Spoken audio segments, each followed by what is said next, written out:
Hello student, आज हम लोग स्टार्ट करेंगे इंडेफिनाइट इंटीग्रेशन। तो सबसे पहले इंटीग्रेशन होता क्या है?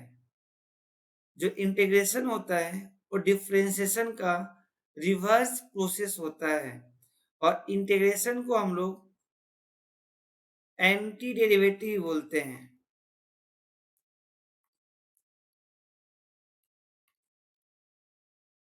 एंटी मतलब क्या होता है? अपोजिट। और डेरिवेटिव का मतलब क्या होता है? डिफरेंशिएशन। मतलब डिफरेंशिएशन का अपोजिट इंटीग्रेशन होगा। या फिर आप बोल सकते हैं कि डिफरेंशिएशन का रिवर्स प्रोसेस इंटीग्रेशन होगा। जैसे कि मान लीजिए कि आपने एफ एक्स को डिफरेंशिएट किया, तो हम लोग क्या लिखते हैं? F dash x. और एफ डैश एक्स को इंटीग्रेट करेंगे तो एफ एक्स मिलना चाहिए। अच्छा, इंटीग्रेशन को हम लोग लिखते कैसे हैं वो समझिए। इंटीग्रेशन लिखने का सिंबल कुछ इस तरह से होता है, ए सिंबल ऑफ इंटीग्रेशन। अच्छा, जिस फंक्शन को इंटीग्रेट करना है उसको हम यहाँ लिखते हैं। आपने डिफरेंशिएशन में देखा है, किसी फंक्शन को डिफरेंशिएट करना है तो हम लोग बोलते हैं किसके रिस्पेक्ट में डिफरेंशिएट करना है। यहाँ क्या होता है? dx। dx का मीनिंग क्या होता है? y को हम लोग dx के रिस्पेक्ट में डिफरेंशिएट किए। यहाँ पे डिफरेंशिएशन में dx आता है डिवीजन में, और इंटीग्रेशन में dx आता है मल्टीप्लिकेशन में। मतलब अगर देखा जाए तो ये क्या हुआ? ये हुआ सिंबल ऑफ इंटीग्रेशन।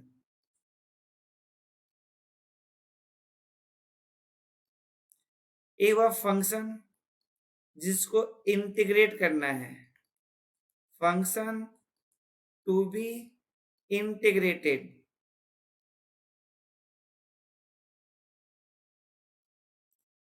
और dx क्या हुआ? किसके रिस्पेक्ट में हम इसको इंटीग्रेट कर रहे हैं। सबको क्लियर है? तो ओवरऑल अगर आपको इंटीग्रेशन सीखना है तो उसके लिए आपको डिफरेंशिएशन की नॉलेज होनी चाहिए। अगर y is equal to x raise to n given है तो dy बाई डी एक्स कैसे निकालते हैं हम लोग? क्या होता है? n यहाँ मल्टीप्लाई आता है, x raise to n minus one हो जाता है।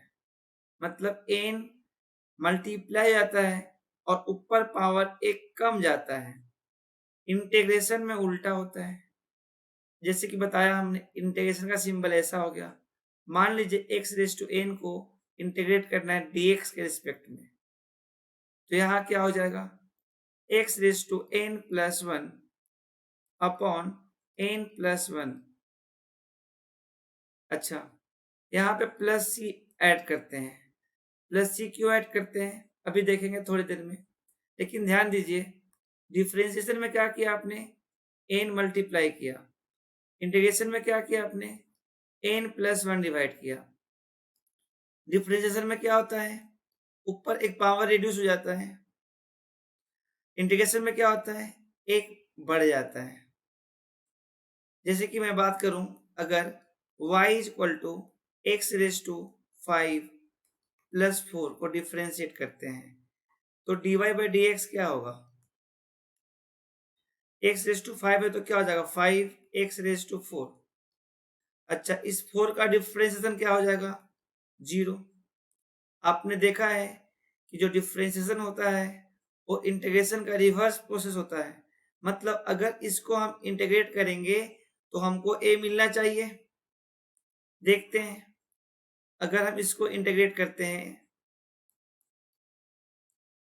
जो आपको ये फॉर्मूला बताया गया, इस फॉर्मूला से तो क्या हो जाएगा? Five x raise to four plus one. Four plus one कितना हो जाएगा? Five upon five. Five five क्या हो जाएगा? कैंसिल। हमारा answer x raise to five आया है, लेकिन क्या हम फोर रिकवर कर पा रहे हैं? यहाँ पे फोर आ पा रहा है।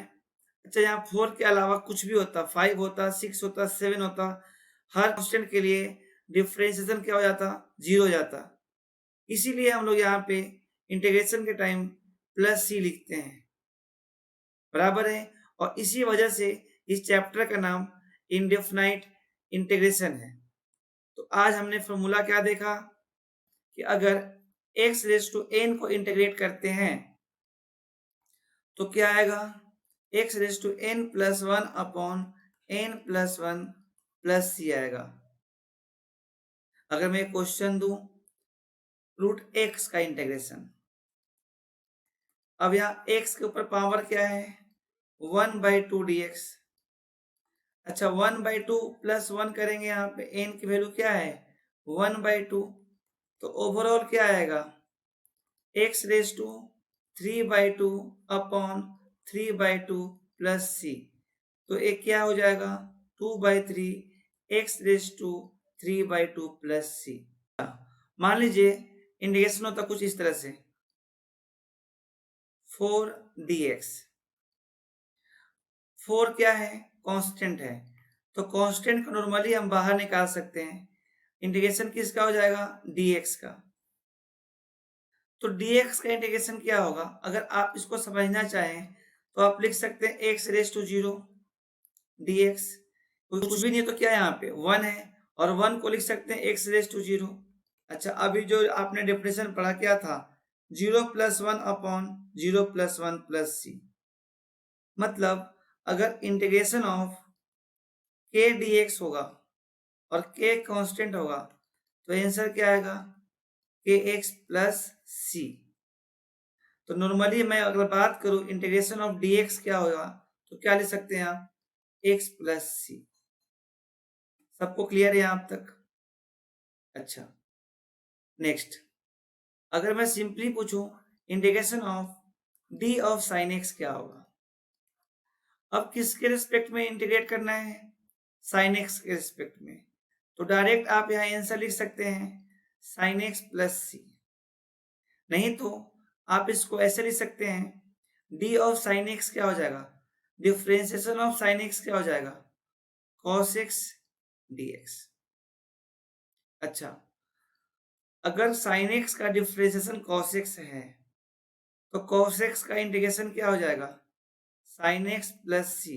आप इसको दोनों मेथड से सोल्व कर सकते हैं। सबको क्लियर है? तो जो इंटीग्रेशन होता है वो डिफरेंशिएशन का क्या है रिवर्स प्रोसेस है। आगे चलें, यही बात यहाँ पे हमने लिखा है। अगर किसी f(x) को हम डिफरेंशिएट करते हैं और मान लीजिए कि उसका डिफरेंशिएशन आता है स्मॉल f(x), तो जब स्मॉल f(x) को इंटीग्रेट करेंगे तो क्या मिलना चाहिए कैपिटल f(x) प्लस सी। इसीलिए इसका नाम है एंटी डेरिवेटिव, डिफरेंशिएशन का अपोजिट। क्वेश्चन करते हैं। क्वेश्चन है इंटीग्रेशन ऑफ 1/√x dx। अब क्या हो जाएगा, एक क्या लिखा है basically x raise to -1/2 dx। अब क्या होगा ऊपर पावर ऐड करेंगे तो -1/2 प्लस 1 क्या हो जाएगा 1/2 अपॉन 1/2 प्लस सी। इसको सिंप्लीफाई करेंगे तो क्या हो जाएगा 2√x प्लस सी। आगे चलते हैं और एक क्वेश्चन करते हैं। एक क्वेश्चन आप भी ट्राई कर सकते हो। क्वेश्चन है e raise to ln √x dx। अच्छा आपको एक चीज मालूम होगा e raise to log a to the base e क्या होता है, ये आपस में इंटरचेंज कर सकते हैं हम लोग और क्या लिख देते हैं इसको a raise to log e to the base e, और इसकी वैल्यूज क्या होती है 1। तो a क्या हो जाएगा a रेज टू 1। मतलब अगर e raise to log to the base e को हम लोग ln ही बोलते हैं ln f(x), तो इसको डायरेक्टली हम क्या लिख सकते हैं f(x) लिख सकते हैं। सबको क्लियर है? अगर बेस ई रहे लॉग में तो उसको क्या बोलते हैं हम ln नेचुरल लॉग बोलते हैं। अब आप एक क्वेश्चन देखिए, एक क्वेश्चन कुछ इस तरह से ही है जैसे e raise to ln √x। तो यहाँ पे आप देख सकते हैं कि f(x) की जगह पे क्या है √x, तो इसका डायरेक्टली हम लोग क्या लिख सकते हैं √x dx। तो इसका इंटीग्रेशन क्या हो जाएगा x raise to 3/2 upon 3/2 plus C. सबको क्लियर है? क्वेश्चन है e raise to minus ln x square. Log में पढ़ा होगा कि अगर log a to the base b और आर्गुमेंट के ऊपर पावर अल्फा है तो ये अल्फा कहाँ आता है? बाहर मल्टीप्लिकेशन में, कुछ इस तरह से। यहाँ भी हम इसको अप्लाई कर सकते हैं, जैसे कि यहाँ जो -1 है इसको ऊपर ले जाएंगे तो ये क्या बन जाएगा? e raise to ln 1 by x square dx। और आपने देखा पिछला क्वेश्चन में डायरेक्टली ये क्या हो जाएगा? 1 by x square dx। 1 by x square को लिख सकते हैं एक्स रेज टू -2 dx और इसको सोल्व करेंगे तो क्या हो जाएगा? -2 + 1 अपॉन -1 प्लस सी। तो ओवरऑल आंसर क्या हो जाएगा? -1 अपॉन एक्स प्लस सी। सबको इतना क्लियर है? Now next question. वीडियो को पॉज करके आप एक क्वेश्चन ट्राई कर सकते हैं। क्वेश्चन है integration of log to the base e है, कुछ इस तरह से है। मैंने इसको डिटेल में लिख दिया। अच्छा, आपने देखा होगा लॉग में कि लॉग अगर ऐसा है तो इसको हम क्या लिख सकते हैं? Log b raise to -1 to the base e। और ये -1 कहाँ जाएगा? बाहर मल्टीप्लिकेशन में, तो क्या बन जाएगा? Log b to the base e। तो ठीक इसी तरह से यहाँ पे है 1 upon e raise to x, तो हम इसको क्या लिख सकते हैं? Log e raise to -x to the base e dx। अच्छा, ये -x कहाँ जाएगा? बाहर मल्टीप्लिकेशन में, तो क्या हो जाएगा? -x dx। और -x dx में से माइनस बाहर निकाला हमने तो कुछ इस तरह से हो गया। तो यहाँ पे इसका इंटीग्रेशन क्या होगा? -x² / 2 + c। सबको इतना क्लियर है? आगे चलें। Now next question. Next question भी आप ट्राई कर सकते हैं। ध्यान दीजिएगा, इस क्वेश्चन में क्या है कि एक कांस्टेंट 2 है, 2 को हम बाहर निकाल सकते हैं, तो ये क्या बन जाएगा? 1/2 dx अपॉन √x। अच्छा, इस √x को लिख सकते हैं हम x रेज टू -1/2, क्योंकि 1/√x है और 1/√x को क्या लिख दिया हमने? x raise to -1/2। अच्छा, इसको इंटीग्रेट करेंगे तो क्या हो जाएगा? -1/2 + 1 कितना हो जाएगा? 1/2 अपॉन 1/2 प्लस c। और ये क्या हो जाएगा? कैंसिल। तो ओवरऑल आंसर क्या हो जाएगा? √x plus c। सबको यहाँ तक क्लियर है? आगे चलें। नाउ नेक्स्ट क्वेश्चन भी आप ट्राई कर सकते हैं। क्वेश्चन है integration of e raise to ln 2 plus ln x dx। ध्यान दीजिएगा, लॉग में आपने एक प्रॉपर्टीज पढ़ा होगा कि अगर बेस सेम रहता है तो आर्गुमेंट क्या आ जाते हैं? मल्टीप्लाई। अगर बेस सेम रहता है तो आर्गुमेंट क्या आ जाते हैं? मल्टीप्लाई। इस क्वेश्चन में बेस क्या है?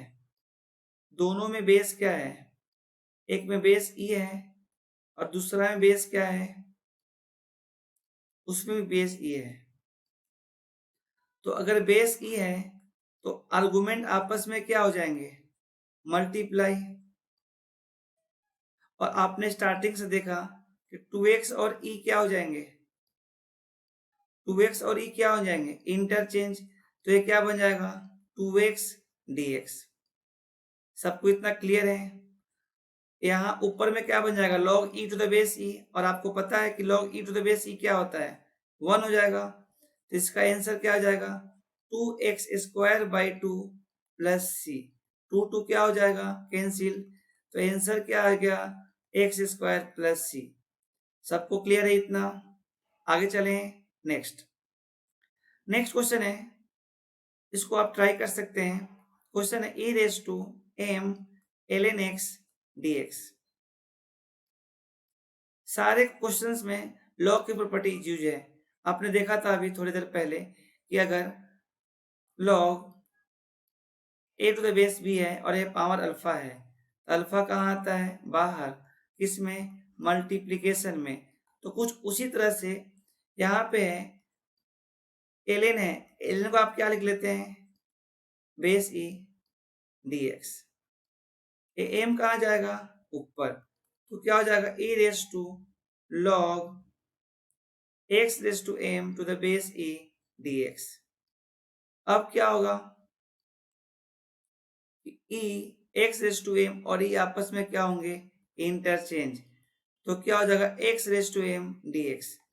अच्छा, तो इसका इंटीग्रेशन क्या हो जाएगा? x raise to m plus 1 upon m plus 1 plus c।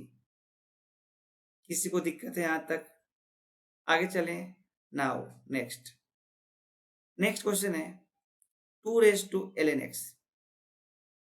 2 raise to ln x है, तो इसको क्या लिख सकते हैं आप? 2 raise to x to the base e। 2 और e आपस में क्या होगा? इंटरचेंज। तो क्या बन जाएगा? x raise to log 2 to the base e। अब ध्यान दीजिएगा, इसको आपने लिखा x raise to log 2 to the base e dx। अच्छा, ये किस तरह काम करेगा? ये n की तरह काम करेगा। x रेज़ टू क्या है? कांस्टेंट है। और x रेज़ टू n का इंटीग्रेशन क्या होता है? x raise to n plus 1 upon n plus 1 plus c। सबको क्लियर है? बेसिकली ये पूरा क्या हो जाएगा? n की तरह काम करेगा।